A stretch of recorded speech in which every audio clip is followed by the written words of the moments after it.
Je ne vais pas mal, mais rassurez-vous, un jour je ne manquerai pas de mourir. Madame Vallaud-Belkacem, bonjour. Bonjour. Merci d'avoir accepté notre invitation pour cette interview sur le rôle de la femme politique pour Le Crayon. Je vous en prie. Vous avez exercé depuis une quinzaine d'années de nombreuses fonctions représentatives ou politiques, d'abord au sein de la région Rhône-Alpes et de la ville de Lyon, puis au sein du gouvernement en tant que porte-parole et puis ministre, sous la présidence de François Hollande. Quel est, selon vous, le rôle du représentant politique ? Le représentant politique, il est là pour incarner une option politique déjà. Ça veut dire qu'avant d'être représentant politique, il a défendu cette option. Il a candidaté à des élections, il a défendu des causes, il s'est exprimé publiquement, donc il est reconnaissable grâce à tout cela.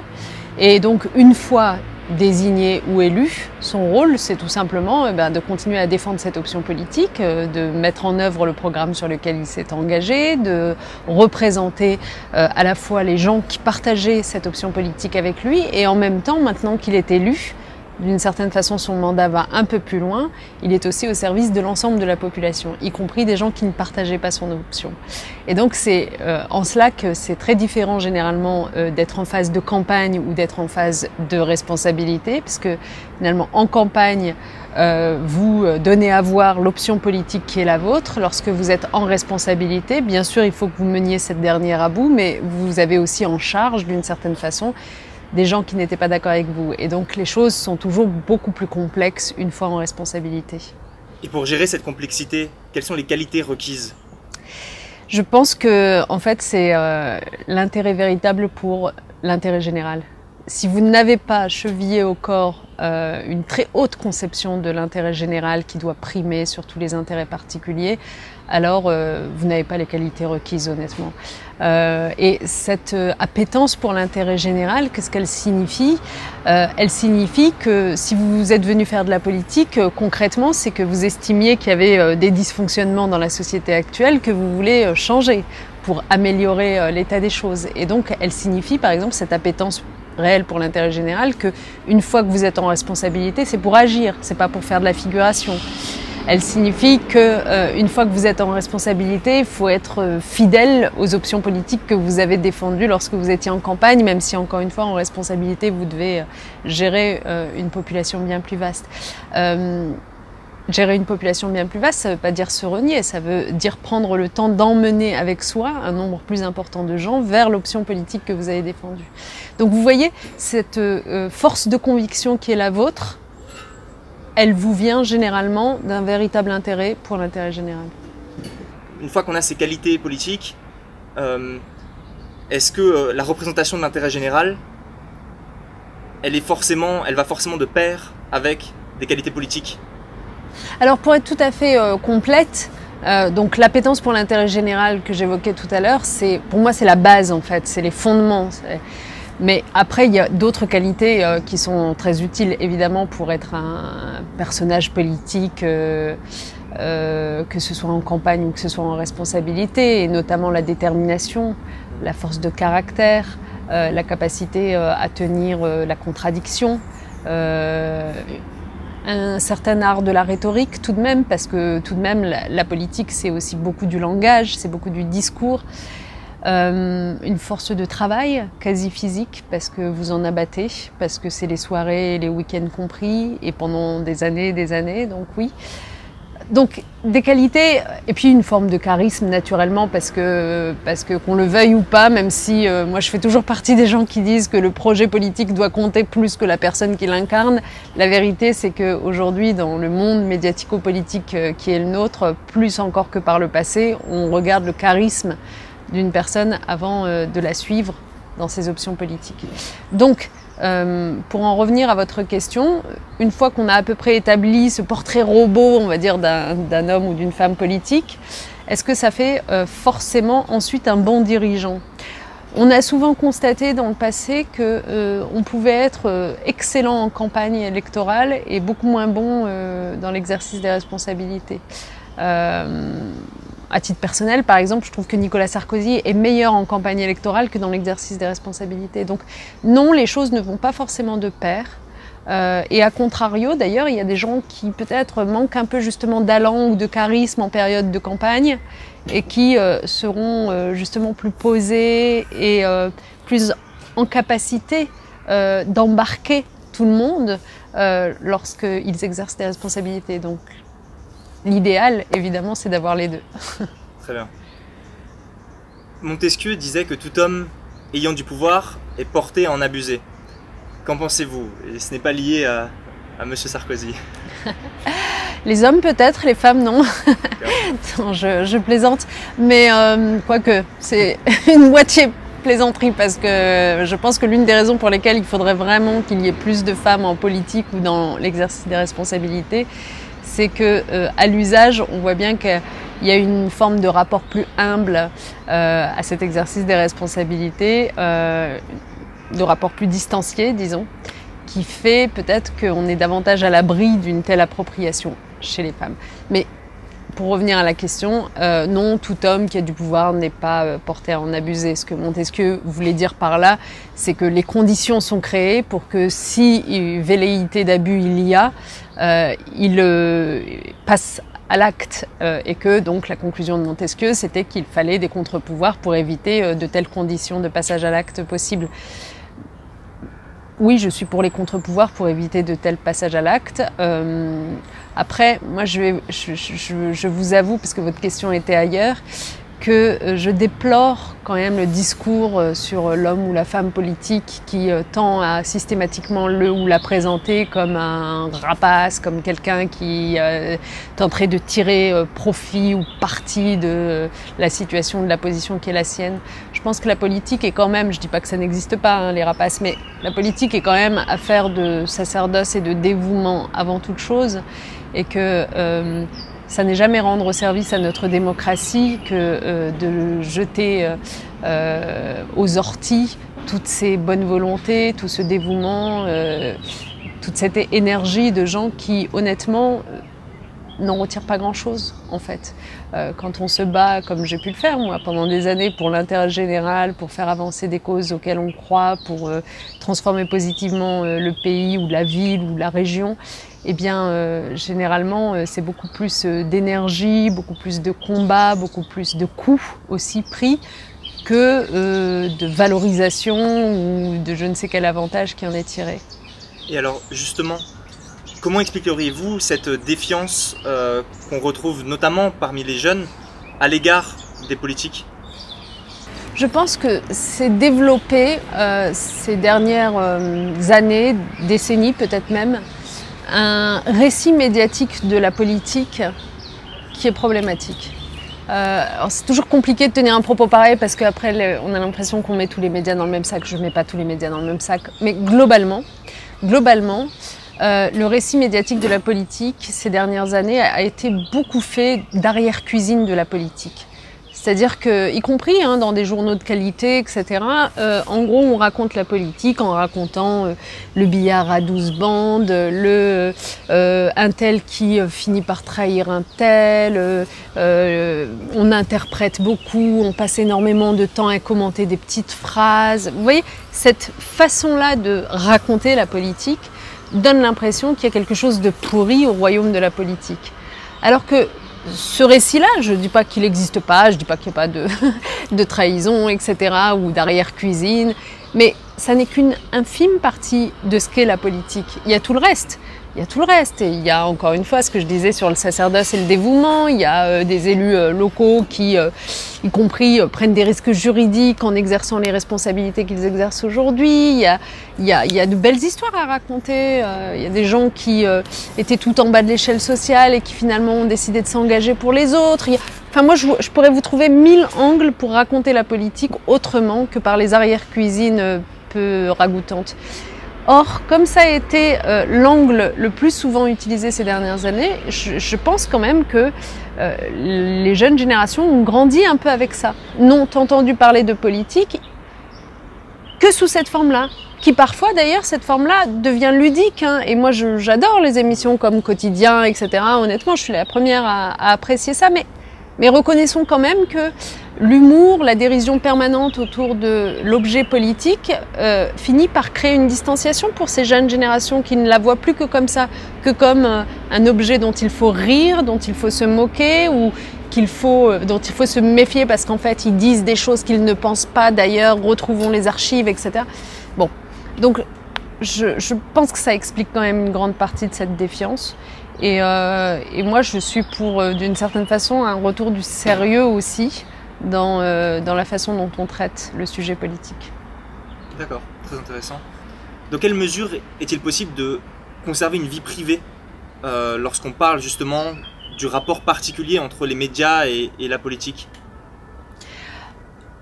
Bah, en tout cas, je pense qu'il est possible de créer les conditions maximales pour essayer de préserver sa vie privée. Par exemple, il vous appartient, en tant que personnage public, de décider de mettre en scène ou pas votre vie privée. Ça ne veut pas dire d'ailleurs que si vous ne la mettez jamais en scène, vous ne connaîtrez jamais d'intrusion, hein.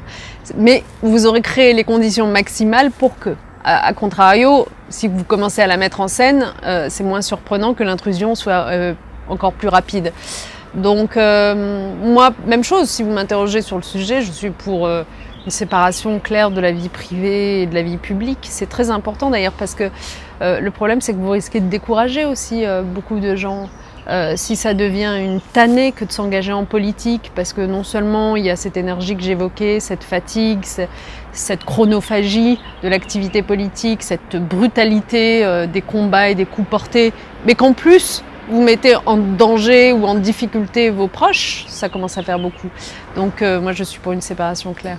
Et alors quel est votre point de vue sur les réseaux sociaux ? Est-ce plutôt un fléau ou une aubaine à la fois en termes d'image et de communication politique ?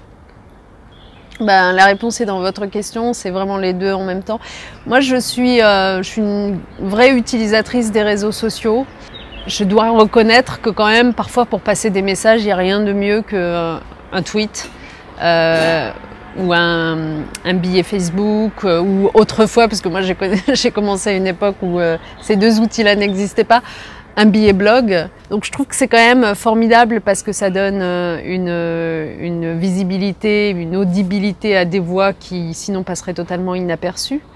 Une de mes amies un jour m'a donné un très bon conseil que je partage ici. Un jour justement, il y a des années de cela où je me lamentais du fait que quand même tous ces commentaires sur Twitter étaient tellement négatifs, étaient tellement désagréables et injurieux. L'amie en question me dit: ce qu'il faut que tu comprennes, c'est que ça va avec l'outil.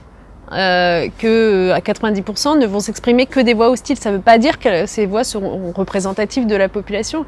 Et si tu veux en avoir une illustration claire, tape dans ton moteur de recherche Twitter Mère Teresa. Et va regarder ce qui s'écrit, y compris sur un personnage comme celui-là, qui est quand même incontestable. Enfin, on n'imagine même pas une seconde que quelqu'un puisse trouver du mal à en dire. Il y a des horreurs. Et en fait, il y avait des horreurs. Il y avait des horreurs. Donc en fait, oui, en effet, c'est l'outil qui crée d'une certaine façon cette violence, voilà, et ces égouts charriés en permanence. Donc il faut savoir se distancer par rapport à tout ça, ne surtout pas perdre d'énergie. Merci pour ce conseil, en tout cas, à de jeunes qui voudraient entrer en politique ou en tout cas s'engager. Quid de la liberté d'expression? Alors, quel est votre rapport à cela, à la fois sur les réseaux et peut-être ailleurs? Mais la liberté d'expression, moi j'y tiens beaucoup, je pense que c'est extrêmement important. Et d'ailleurs, précisément, la raison pour laquelle je trouve que les réseaux sociaux rendent une forme de service tout de même à la démocratie, c'est qu'ils permettent à des voix d'émerger qu'on n'aurait pas entendues sinon, pour des tas de parfois bonnes et souvent mauvaises raisons. Donc c'est une forme de liberté d'expression qui est ainsi favorisée clairement. Après, la liberté d'expression, par nature, elle a ses bornes qu'il faut faire respecter. La liberté d'expression ne peut pas signifier xénophobie éhontée, ne peut pas signifier racisme, antisémitisme, homophobie, etc. Donc la difficulté que nous avons en France, c'est que parfois, sans aller jusqu'à franchir ces limites légales, des propos sont tenus qui s'en approchent quand même dangereusement. Et donc, à chaque fois, la question qui se pose, c'est est-ce qu'il faut les accueillir à la télévision ou à la radio? Moi, je pense que sur cette question-là, il faut toujours se souvenir que les médias ne sont pas un espace neutre.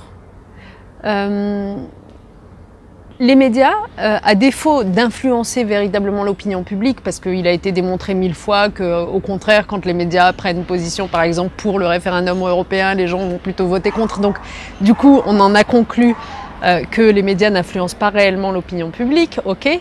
En revanche, ce que font les médias, c'est qu'ils installent un agenda médiatique d'une certaine façon. Non pas de façon concertée, je ne suis pas en train de faire du complotisme, mais il y a des sujets dont ils vont choisir de parler, puis il y a des sujets dont ils vont moins parler. Et puis comme il y a une espèce de mimétisme qui s'opère entre différents journaux, entre différents canaux audiovisuels, eh bien finalement, les sujets dont on aura parlé vont être repris par tous les collègues et c'est ainsi que ces sujets deviennent sujets avec un S majuscule, quand d'autres, qui auraient pu avoir la même importance, en fait sont sous les radars. Et donc pour revenir à cette parole et où se situe la liberté d'expression, à la parole qui peut être problématique, en fait, moi je dis pourquoi les médias donnent-ils systématiquement la parole à des gens qui frôlent ces limites légales qu'on vient d'évoquer? Ils ne sont pas obligés, rien ne les oblige à donner la parole à Éric Zemmour, rien. C'est un choix éditorial qui me pose problème. J'allais dire, comme téléspectatrice d'une certaine façon. Au-delà du fait que d'ailleurs lui il a aussi franchi les limites légales en question et a d'ores et déjà été condamné, mais c'est encore plus grave d'ailleurs. Donc si vous voulez, je pense quand même qu'il y a une responsabilité médiatique de chaque chaîne, de chaque journal à bien se demander si c'est particulièrement pertinent pour l'état du débat public, pour l'état de la démocratie, de donner la parole plutôt à un tel qu'à un tel. Sachant que si le choix inverse était fait, si le choix était fait d'aller chercher une personnalité qui défendrait une position, disons, plus démocratique ou plus républicaine, eh bien, compte tenu de la force des médias précisément, cette personnalité finirait par être incontournable à son tour. Vous voyez, je ne crois pas à l'idée qu'il existe des gens tellement talentueux qu'on soit forcément tenu d'aller faire appel à eux. Je pense qu'en fait, le talent, c'est aussi une question de visibilité, de mise en valeur, et que dès lors qu'une chaîne décide de faire appel à quelqu'un, y compris d'inconnu, au bout de 2 mois, il devient connu à son tour, et c'est un engrenage positif. Un représentant politique doit-il être à l'image du peuple, sa représentation la plus normale, ou doit-il être son plus brillant exemplaire dans une logique peut-être plus élitiste? Ça n'est pas simple comme question. Je cherche dans l'histoire et on a eu des illustrations des 2 choses que vous venez de dire. Moi, je dirais que quoi qu'il en soit, un représentant politique doit être en capacité de dire parfois aux gens, y compris aux gens qui l'ont élu, qu'ils se trompent. Il faut comprendre que parfois l'opinion publique peut se tromper. Qu'elle peut être nourrie par des idées reçues, qu'elle peut être nourrie aussi par des matraquages de sondages qui lui laissent penser que la majorité pense ainsi et donc du coup il y a une forme de mimétisme à penser la même chose que la majorité. Qu'elle peut être trompée par le manque d'informations sur un sujet. Donc un représentant politique digne de ce nom doit être quelqu'un qui sache, quand il le faut, dire « ben non, vous êtes peut-être opposé majoritairement à la peine de mort, mais je pense que c'est vraiment important, enfin opposé majoritairement à l'abolition de la peine de mort, mais je pense que c'est vraiment important d'abolir la peine de mort au nom de telle et telle valeur et raison. » Donc, et ça, je trouve que c'est une qualité qui est rarement mise en exergue quand on parle du politique, comme si le politique devait passer son temps à s'excuser d'être politique. Mais je pense que, encore une fois, si on avait des politiques mus par l'intérêt général, mus par de réelles convictions, d'une certaine façon fidèles à leurs valeurs et loyaux à tout ce qu'ils ont pu énoncer par le passé, on devrait aboutir plus souvent à avoir aussi des politiques qui expliquent pourquoi il faut aller dans un sens que l'opinion publique mesurée par des sondages n'emprunte pas. Très intéressant en tout cas cet avis en effet. Aurons-nous toujours besoin de représentants, selon vous? Alors, la question se pose parce qu'on voit, on a vu ça notamment en Belgique il y a quelques temps, que parfois il peut y avoir une vacance du pouvoir et que le pays peut tourner pendant des mois et des mois, ce qui est quand même problématique en soi. Mais non, moi sincèrement je ne pense pas. Je pense qu'on a besoin de représentants. Je pense qu'on a besoin de représentants parce que j'en reviens à ce que j'appelais l'intérêt général tout à l'heure. Vous savez, ça a été ma première expérience quand j'ai fait de la politique au niveau local. C'est donc quand j'ai mené des campagnes d'abord avant d'être élue au niveau local. Je me souviens avoir été marquée par le fait que dans ma campagne, je parlais à tout le monde. J'allais voir, alors évidemment, c'est aussi parce que vous avez besoin d'embarquer le maximum de gens, mais c'est aussi la nature de la fonction politique, parler à tout le monde. C'est-à-dire que dans une seule et même journée, je faisais le point à la fin de ma journée, je me disais, mais dans cette journée, j'ai vu à la fois, je sais pas moi, une association de quartier, un groupement de chefs d'entreprise, une mission locale où se trouvaient des jeunes chômeurs, des étudiants, des personnes âgées en EHPAD. Vous voyez cette énonciation que je fais, dans quel autre univers, dans quel autre secteur professionnel avez-vous l'occasion de voir tous ces gens-là en une seule journée? Aucun. J'ai fait le tour de pas mal d'activités, je peux vous dire aucun. C'est pour ça que vous faites de la politique, ou que vous avez fait de la politique? Mais précisément, en fait, c'est ce qui fait le charme et l'intérêt profond de la politique, c'est que vous êtes au cœur de la société. Et je ne connais aucune autre fonction dans laquelle vous y soyez à ce point-là. Le fait d'être au cœur de la société, si vous êtes encore une fois mu par l'intérêt général, avec des convictions profondes et une forme de loyauté à ce que vous défendez, c'est toujours les trois prérequis.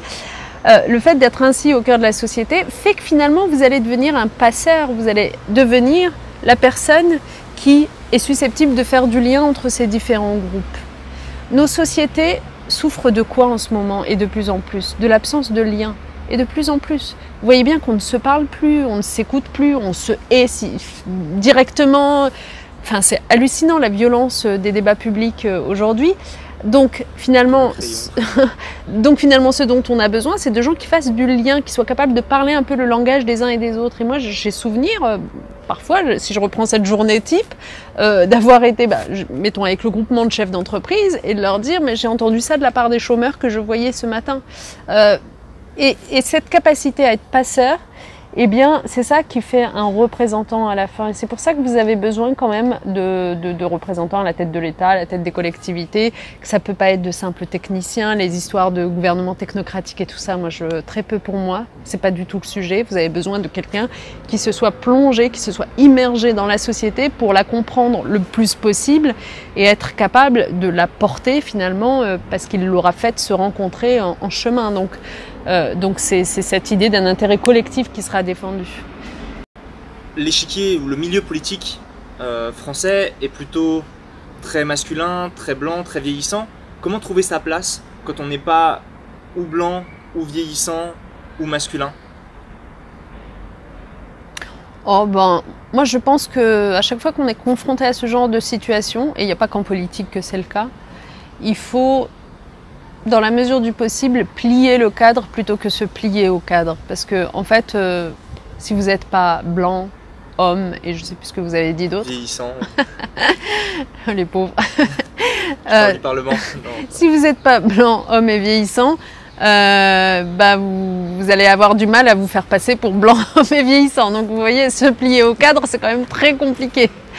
Et puis en plus, vous y perdrez en originalité, en ce qui fait justement votre qualité, votre force, votre caractère inédit. Donc non, il faut plier le cadre. Donc ça veut dire qu'il faut faire en sorte d'imposer votre voix, en fait, pour le dire autrement. Il faut imposer vos sujets. C'est un peu ce que je disais tout à l'heure à propos de l'agenda médiatique. Et je le redis à nouveau aux jeunes qui nous écoutent. En fait, moi je trouve que l'une des choses les plus importantes, que ce soit dans les médias, que ce soit en politique, que ce soit dans la société civile, le monde des ONG, etc., c'est chercher toujours à imposer vos sujets. Vous n'êtes pas obligé de vous prêter aux sujets qui sont décidés par d'autres, et parfois pour de mauvaises raisons. Donc, pour revenir à la politique, typiquement, il se trouve que quand vous êtes différent, que vous venez d'un background différent, par exemple, mettons que vous soyez issu, je sais pas, des quartiers populaires et que vous êtes entouré de gens qui n'en sont pas issus, imposez le sujet s'il vous tient à cœur, évidemment, vous n'êtes pas obligé de n'être intéressé que par ce sujet, mais si c'est le sujet qui vous tient à cœur, imposez ce sujet dans le débat. Et vous verrez que parce que vous l'aurez imposé dans le débat, vous serez particulièrement légitime pour en parler. C'est ainsi que vous ménagerez une entrée dans ce cénacle qui était si fermé auparavant. Même chose, on sait bien qu'aujourd'hui, il y a des sujets qui sont, pour des raisons extrêmement culturelles, hein, je ne suis pas en train de faire de l'essentialisme, mais qui sont davantage portés par les femmes, imposez-les davantage. Il n'y a pas de raison que les sujets de protection sociale paraissent moins importants que les sujets d'économisme pur ou de niveau de la dette. Bon, donc je pense que en fait, la conclusion, c'est qu'il faut plier le cadre. Très intéressant. Et à propos justement on parle d'imposer son agenda, même en tant que femme, comment s'exprime le sexisme en politique? Je pense que c'est de la même façon qu'ailleurs, c'est-à-dire qu'il y a deux formes de sexisme les plus répandues, il y en a peut-être plus, mais bon, il y a le sexisme agressif, qui ne se cache pas, qui peut prendre la forme parfois de harcèlement ou que sais-je. Bon, on en a des illustrations un peu partout et le monde politique n'y échappe pas. Ou les cotes-cotes à l'Assemblée. Voilà, ce genre de choses-là. Et puis après, il y a un sexisme plus diffus qui prend généralement la forme d'un paternalisme. Je vais te prendre sous mon aile, d'une forme de, comment dire, de sous-estimation permanente finalement des femmes, sous des dehors assez bienveillants, surmettant en valeur ou en lumière la vulnérabilité supposée des femmes, qui les maintient en infériorité du coup. Et c'est d'ailleurs intéressant parce que je pense, je ne sais pas si quelque chose a été écrit sur le sujet, mais ce serait intéressant de regarder dans le paysage politique de ces dernières années combien de cas dans lesquels, je pense notamment aux villes, aux régions, collectivités locales, dans lesquelles une jeune femme a été prise sous l'aile d'un baron local quelconque et lorsqu'elle a commencé à voler de ses propres ailes, clash, et hostilité, et donc le baron qui s'en débarrasse parce qu'il ne comprend pas qu'elle puisse voler de ses propres ailes. Et c'est ça le paternalisme problématique qui maintient les femmes en situation d'infériorité en politique. C'est pour ça d'ailleurs qu'il y a besoin tout de même que les femmes s'entraident aussi, parce qu'a priori, lorsqu'elles sont accompagnées, on va dire, dans leur parcours politique par d'autres femmes, ce cas de figure se présente moins. Très bien. En guise de conclusion, que vous inspire la phrase « trace tes contours » ? C'est marrant parce que c'est un peu ce que je disais sur « plie le cadre ». Tout à fait. Et je pense que en fait, c'est vraiment cette formule-là, ou la mienne, « plie le cadre », qu'il faut insuffler à la jeune génération. Très bien. Merci Najat Vallaud-Belkacem pour cette interview. Merci à vous. Au rôle de Je ne vais pas mal, mais rassurez-vous, sur le crayon. un jour je ne manquerai pas de mourir. Merci beaucoup. Merci.